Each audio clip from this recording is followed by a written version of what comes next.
We've all seen these. You know what it is. The cigarette butt.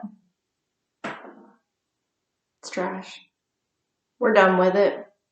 Let it go down to the end, and it still has a little bit of fire left on it. Throw it to the ground. It'll go out. It's all right. Not in 1911. In 1911, the Triangle Shirtwaist Factory became ablaze, and it killed 146 people, Jewish immigrants, Italian immigrants, and their children. This single careless act of an employee claimed many lives, some of which didn't even die from the fire. Most died because of the incompetence of the owners who did not create a safe working environment for their employees. This fire forever changed the building codes and labor laws that we use in America today. First, to understand where we have come from, we need to go to the beginning, where we began. Back in 1911, there were no limits on hours worked. There is no age limit. So yes, there were children workers. This is a very real thing. There was not cleanliness of the facility. They were dirty, dusty. Fire escapes were blocked. Smoking was allowed anywhere that you wanted to be. It's commonplace. It was a tonic, as what stated the fireman who was on trial, given a testimony against the owners of Triangle Shirtwaist Factory when they were on trial for a murder of Margaret. One of the biggest things as you read through the trial, the fire escapes for these people, the doors were locked.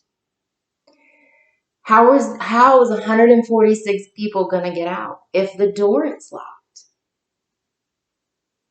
The codes back then in 1911, in the 1900s, were very flexible.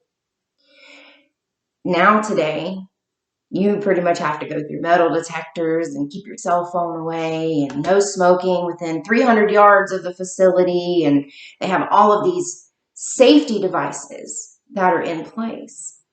This wasn't the case back in the 1900s. Get your work done. Get out. The Triangle Shirtwaist Factory kept the fire escapes locked, which those were rickety and falling down anyway, so they weren't really any good. They would make the employees at the end of the day in single file line leave through the front door. If you've been to any place recently, even gas stations, they have a sign on the door, unlocked during business hours. That's in case of a fire. It's all because of the Triangle Shirtwaist Factory fire that happened. The second thing that I really want to point out is that what good came out of this fire, though tragic, 146 lives lost, it also helped create the factory commission. Basically, this is what we have today. They're the ones that go through and they inspect everything. They make sure the fire escapes are good. You have enough space. All the keys are correct. The doors are to remain unlocked during working hours, which, like I said before, that's the sign that you see everywhere. Professor Douglas Linder of the University of Missouri, Kansas City School of Law states in his online article named The Triangle Shirtwaist Factory Fire Trial and Account that the working hours were actually reduced to 52-hour maximum work week, and the minimum wages were increased from 12 to 15%, which is huge. Even though during that time pay was a lot less than it is now, they were only making $2 a day, and the children were making pennies on the dollar.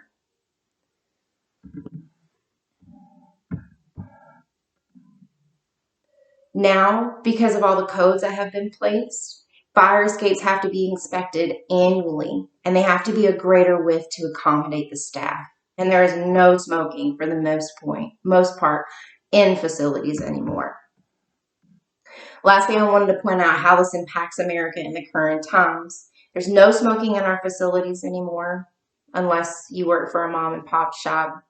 We have fire drills. We have safety locations that we meet at. Our fire escapes go out to the ground, unlike they did back in 1911. 1911, they went to a skylight on the floor, either above or below, with no escape to the ground. Another big thing that has happened because of this, two fire escape staircases that are required have to be at least, for a facility that's at least 5,000 square feet, there has to be two fire escapes and one additional fire escape per 5,000 square feet of a facility. And the fire escapes must lead to the ground. Thinking about this horrific death of the 146 children and women, it needs to be a reminder to all the employees and all the employers. Do what you can to make your facility safer. It benefits all parties. Don't be a penny pincher like the owners of the Triangle Shirtwaist factory were. They wanted to cut costs and save money and keep their employees from, stealing. I understand. But the safety of your employees, 146 people, is not worth killing them. It's not worth the few dollars saved. This piece of American history will be forever remembered in the minds of Americans, especially in New Yorkers' minds. As a part of the Triangle Factory, it still stands today. It's part of the Brown Building, which is part of the New York University.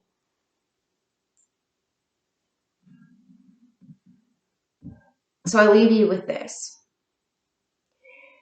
Because things are the way that they are now, the codes and the laws and the regulations and possible martial law that we're getting ready to have, things change. People can impact decisions, just like the Triangle Shirtwaist Factory did. It impacted America for the last 100 years and will still impact America going forward. So remember, when you flick that cigarette butt, make sure you put it out. And it is out. Because you don't know how many lives you're going to kill and how many lives you may take just for a careless act of one employee. You never know what you can change. The butterfly effect is real.